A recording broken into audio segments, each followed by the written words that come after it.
আমি তার সামনে থেকে বসে থাকবো, পিছন দিক থেকে হামলা করব, ডানে থাকবো, বা দিকে থাকবো, তাকে একেবারে সারাউন্ডিং চারিদিক থেকে ঘেরাও করে ফেলবো আমি। শয়তান বলছে, আল্লাহর সামনে চ্যালেঞ্জ করে বলছে, অবশ্যই এই কাজটা আমি করব। আর আল্লাহ রাব্বুল আলামিনকে বলছে, ওয়ালা তাজিদু আকসারুহুম শাকিরিন, আপনি তাদের অধিকাংশকে শুকরগুজারীদের অন্তর্ভুক্তই পাবেন না। আপনি যে তাকে সৃষ্টি করছেন, বেমালুম সে ভুলে যাবে, সে জাহান্নামীদের কাতারে চলে যাবে, সে দুনিয়া ভোগীদের কাতারে চলে যাবে, সে ইস্তারাউ বিহি সামানান কলিলা, কোরআন শিখলেও উচ্ছিষ্ট ভোগীদের কাতারে যাবে। এই কোরআন বিক্রি করে সে উচ্ছিষ্ট ভোগ করবে, এখান থেকে ইনকামের ধান্দা করবে, মানুষের হেদায়েতের জায়গায় সে যাবে না। সুতরাং এই রাস্তাটাকে আমি দেখাবো, সোজাসুজি কোরআন থেকে তাকে বিমুখ করার চেষ্টা করব।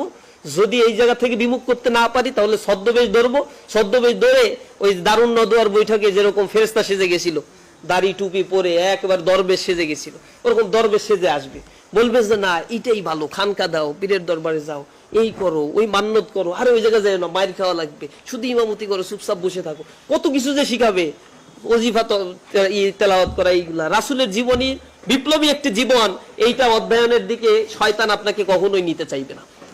এরকম নানা ধরনের প্ররোচনা শয়তানের আছে, যে প্ররোচনাগুলো সে ছদ্মবেশে খুব সহি নিয়তে খুব সুন্দরভাবে করে থাকে। আমাদের সমাজের অধিকাংশের ক্ষেত্রে এই কাজগুলো করে থাকে। কোরআন পড়ে কিন্তু কোরআনের আসল হাকিকত বুঝে না। আল্লাহ রাসূলের উপরে কোরআন রিভিলড হয়েছে, নাজিল হয়েছে, অথচ রাসূলের জীবনীটা স্টাডি করে না। কোরআনকে বুঝতে গেলে তো you must have to study the whole lifestyle of prophet Muhammad সাল্লাল্লাহু আলাইহি ওয়াসাল্লাম। এইটাই হচ্ছে কোরআনের বাস্তব নমুনা, কিন্তু এইটাকে সে পড়বে না। কোরআনকে বিমুখ করে দেওয়ার জন্য সে এই জাতীয় ফন্দি আঁটবেই, চারিদিকে ঘেরাও করে রাখবে। তো শয়তানের এই চ্যালেঞ্জ শোনার পরে আল্লাহ রাব্বুল আলামিন কি বলেছিলেন? ক্বালা খুরুজ মিনহা মাজউমান মাদহুরা, আল্লাহ তাকে বলেছিল যে তুই এখান থেকে বের হয়ে যা, তুই লাঞ্ছিত হ, তুই অপমানিত হ। আর এই কথাও জেনে রাখ, যে ব্যক্তি তোর অনুসরণ করবে, লা আমলা আন্না জাহান্নামা মিনকুম আজমাইন, তাদের সবাইকে দিয়ে আমি জাহান্নাম পরিপূর্ণ করে ছাড়ব। এবার দেখি তোর অনুসরণ কে করে। তবে হ্যাঁ, চারিদিক থেকে তুই মানুষকে ঘেরাও করে রাখবি, কিন্তু এক পাশ তো খোলা থাকবে, আসমানের দিক। আল্লাহ রাব্বুল আলামিন রহমত বর্ষণ করে তাদেরকে আল্লাহ রাব্বুল আলামিন হেফাজত করবে, যদি সে আল্লাহ রাব্বুল আলামিনের কাছে ক্ষমা চায় এবং ফেরত আসার মানসিকতা তার ভিতরে থাকে। প্রিয় ভাইয়েরা, আমরা কোরআন শিখেছি, কিন্তু আমাদের সমাজে এখন কোরআনের হাফেজের অভাব নাই, বাংলাদেশেও অভাব নাই। এখন মসজিদগুলোতে যদি তারাবির সময়ে হাফেজ নিয়োগ নেওয়ার সময়ও অনেক কম্পিটিশন, চান্স পাওয়া যায় না, কারণ হাফেজ এত বেশি। একটা মসজিদে 4-5টা করেও হাফেজ রাখতে হয়। আল্লাহ রাব্বুল আলামিন এখানে নিয়ামত বর্ষণ করেছে, আমাদের হাফেজে কোরআন অনেক বেশি, দক্ষ হয়ে গড়ে উঠতে হবে এই হাফেজে কোরআনদেরকে। এরপরে আবার হাফেজে কোরআনরা কোরআন শেখার পরে কোরআন ভুলে যাচ্ছে। আমাদের বন্ধুদের মধ্যেও অনেকেই কোরআন শেখার পরে এর মর্যাদা রক্ষা করতে পারে নাই, তারাবি পড়ায় না, কোরআনের চর্চা নাই, লাইফস্টাইল পরিবর্তন হয়ে যায় একটা সময় গিয়ে, সঙ্গদোষের কারণে খারাপ হয়ে যায়, সিগারেট খাচ্ছে, খারাপ মেয়েদের সাথে ঘোরাফেরা করছে, প্রকাশ্যে পর্দার বিধান লঙ্ঘন করছে, অন্তর থেকে গুনাহের কাজ করলে কোরআন আর তার কাছে থাকতে চায় না। কোরআন এমন জিনিস না যেই জিনিসটা অপাত্রে থেকে যাবে, এটা খুব মূল্যবান একটা জিনিস। আরবিতে একটা প্রবাদ বাক্য আছে, আল ইলমু লা ইউতি বাল ইউতা, এলেম কখনো আসে না, একে ধরে নিয়ে আসতে হয়, এটাকে খুব যত্ন করতে হয়, যত্ন না করলে এলেম থাকে না কখনো। আর কোরআনের এলেমটা অনেক বড় একটা জাদরেল এলেম, এটাকে মানে কোরআন শরীফের মধ্যে এটাকে স্বয়ং জিহাদ বলে উল্লেখ করা হয়েছে। সূরা ফুরকানের 52 নম্বর আয়াতে আল্লাহ রাব্বুল আলামিন বলছে, ওয়াজাহিদুহুম বিহি জিহাদান কাবীরা, তোমরা তাদের বিরুদ্ধে জিহাদ করো, বড় জিহাদ। সূরা ফুরকান যখন নাজিল হয় তখন আল্লাহ রাসূল মদিনায় হিজরত করেন না, এটা মাক্কি যুগের সূরা, তখন জিহাদ ফরজ হয়নি, জিহাদের আয়াতও নাজিল হয়নি। এইখানে জিহাদান কাবীরা বলতে তাফসিরে বাইজাবি, তাফসিরে কুরতুবি, তাফসিরে সফাতুত তাফাসির সব গ্রন্থ একমত, জিহাদান কাবীরা আই জিহাদ আল ইলম, এখানে এলেমের জিহাদের কথা বলা হয়েছে। এলেমের জিহাদ মানেই হচ্ছে কোরআনের জিহাদ, তাদের তুমি প্রত্যুত্তর দাও, তাদের বিরুদ্ধে তুমি অবস্থান গ্রহণ করো এলেমের মাধ্যমে, আর সেই এলেমটাই হচ্ছে কোরআনের এলেম দ্বারা। এই জন্য বুখারী শরীফের শরআ লিখতে গিয়ে, বাবুল এলেমের শরআ লিখতে গিয়ে ইমাম বুখারী রহিমাহুল্লাহ তার শুরুতে লিখেছেন, আল ইলমু ক্বাবলাল কওলি ওয়াল আমালি, কথা বলার পূর্বে আর কাজ করার পূর্বে এলেম অর্জন করতে হবে। যে ব্যক্তির মধ্যে কোরআনের এই এলেম নাই, সে তার অন্তরটা আসলেই বিরান ভূমি। পৃথিবীতে অনেক ডক্টর আছে, ইঞ্জিনিয়ার আছে, কিন্তু এই মানুষগুলোর চরিত্রের কোনো গ্যারান্টি নাই। কয়েকদিন আগেও এগুলো তো অ্যাভেলেবেল ঘটনা, কিছু প্রকাশ হয় কিছু প্রকাশ হয় না। ঢাকা ইউনিভার্সিটির টিচার মেয়েকে শ্লীলতাহানি এর দায়ে তার বিরুদ্ধে আন্দোলন করা হচ্ছে, তাকে বহিষ্কার করা হচ্ছে ঢাকা ইউনিভার্সিটি। কিছুদিন আগে জগন্নাথ বিশ্ববিদ্যালয়ের এক টিচারের এই ঘটনা। ছাত্ররা আন্দোলন করে, ছাত্রীরা আন্দোলন করে, মুখ খুলছে যে প্রত্যেক ক্লাস থেকেই একজন একজন মেয়েকে তারা টার্গেট করে নষ্ট করে, অথচ তারা প্রফেসর, তাদের ডিগ্রির অভাব নাই, কিন্তু চরিত্র নাই। এই চরিত্রটা তৈরি করেই হচ্ছে কোরআন। এই পাওয়ারটা কোরআনের আছে, ইনহেরেন্ট পাওয়ার, ইনহেরেন্ট কোয়ালিটি এই কোরআনের আল্লাহ রাব্বুল আলামিন দিয়ে রাখছে। এটা নিয়ে যারা সমাজ পরিচালনা করে তারা স্বর্ণালী যুগের সেই সমাজ ব্যবস্থাপনা গড়ে তুলতে পারে, সমাজ ব্যবস্থাপনার কাঠামো পরিবর্তন করে দিতে পারে। আইয়ামে জাহিলিয়াতের যুগে যে কোরআন এসেছিল, যে সময়ের মানুষেরা মানুষকে সন্তান জন্মগ্রহণ করতো, সেই সন্তানকে হত্যা করত।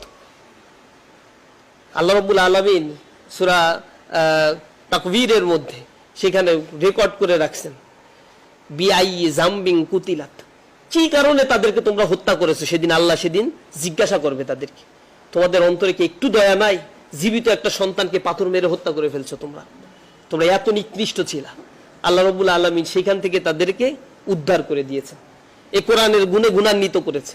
সে জাহিলি সমাজ ব্যবস্থায় নোংরামি যেখানে নিত্য নৈমিত্তিক একটা ব্যাপার ছিল, সেই জায়গা থেকে সোসাইটিকে ইউটার্ন নিয়ে পরিবর্তন করে দিয়েছে এই কোরআন। সেই কোরআনের এমন ক্ষমতা আছে, যেটা সূরা কাহাফের প্রথম 2-3 আয়াতের মধ্যে আল্লাহ রাব্বুল আলামিন বলছেন, আলহামদুলিল্লাহিল্লাযী আনজালা আলা আবদিহিল কিতাবা ওয়া লাম ইয়াজআল লাহু ইওয়াজা।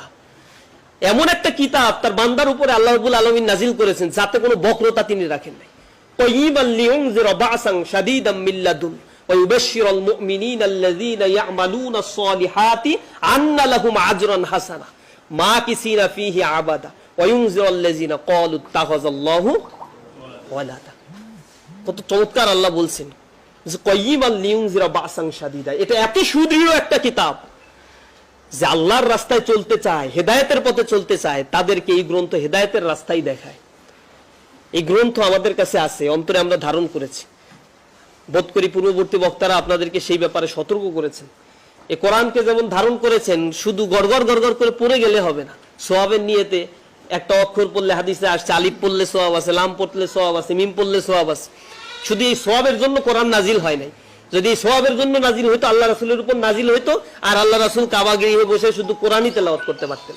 তাকে 82টা যুদ্ধে অংশগ্রহণ করতে হইতো না, নিজের দান মোবারক শহীদ হতে হতো না, শত শত হাজার হাজার সাহাবীর জীবন দিতে হতো না, রাষ্ট্র পরিচালনা করতে আল্লাহ রাসূলের হতো না।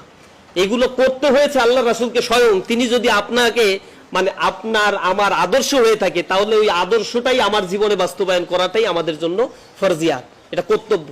কারণ কোরআনে আল্লাহ রাব্বুল আলামিন বলেছেন, যে ব্যক্তি আমার অনুসরণ করবে ফাত্তাবিউনি ইউহিব্বুকুমুল্লাহ, আমার অনুসরণ করলে, আল্লাহ রাসূল বলেছে যে আমার ইত্তেবা করো, তাহলে আল্লাহকে তুমি ভালোবাসতে পারবা। এবং আতিউল্লাহ ওয়া আতিউর রাসূল সূরা নিসার 49 নম্বর আয়াতে আল্লাহ রাব্বুল আলামিন বলেছে, আল্লাহ এবং তার রাসূলের আনুগত্য করবে, এটা ফরজ একটা কাজ। এই আনুগত্যের বাইরে যাওয়ার কোনো স্কোপই নাই। সুতরাং শুধু তেলাওয়াত করে ফায়দা হাসিলের জন্য কোরআন মুখস্থ করা আমাদের জন্য শোভনীয় হবে না। আমরা আহ্বান জানাই, ইসলামী ছাত্র শিবির সেই কাজটাই করে। ইসলামী ছাত্র শিবির ছাত্রদেরকে কোরআনের আন্দোলন, তরুণ ছাত্র সমাজের কাছে ইসলামের আহ্বান পৌঁছে দিয়ে তাদের মাঝে ইসলামিক জ্ঞান অর্জন এবং বাস্তব জীবনে ইসলামের পূর্ণ অনুশীলনের দায়িত্বানুভূতি জাগ্রত করাই হচ্ছে আমাদের কাজ। তেলাওয়াত করলাম, সুদ খাইলাম, ঘুষ খাইলাম, হক কথা বলতে আমি ভয় পাই, আমার জীবনের মায়া আছে, আমার পরিবার পরিজনের দিকে আমি তাকাই, কত কিছু আমাকে যাচাই বাছাই করতে হয়। কিয়ামতের ময়দানে আমাকে হিসাব, কিন্তু আমার হিসাব আমার উপরেই অর্পিত হবে। ওয়ালা তাজিরু ওয়াজিরাতু ইজরা উখরা ওয়া মা কুননা মুআজ্জিবিনা হাত্তা নাবআসা রাসূলা। সতর্ককারী না পাঠায় আল্লাহ রাব্বুল আলামিন কাউকে, কোনো জাতিকে ধ্বংস করেন না। আর সেই সতর্ককারী হচ্ছে আপনার কাছেই আছে, এটার নাম হচ্ছে কোরআন। সে কোরআনটা আছে। দয়া করে এই কোরআন ধারণ করা, বুঝে বুঝে অধ্যয়ন করা, এটা যেন আমাদের ভিতরে আমরা আরো বেশি আত্মস্থ করতে পারি। আল্লাহ আমাদের সেই তৌফিক দান করুন। কোরআনে আল্লাহ বলছেন, ওমান আ'রাদা আন যিকরি ফাইন্না লাহু মাঈশাতান দনকা ওয়া নাহশুরুহুম ইয়াউমাল কিয়ামাতি আমা।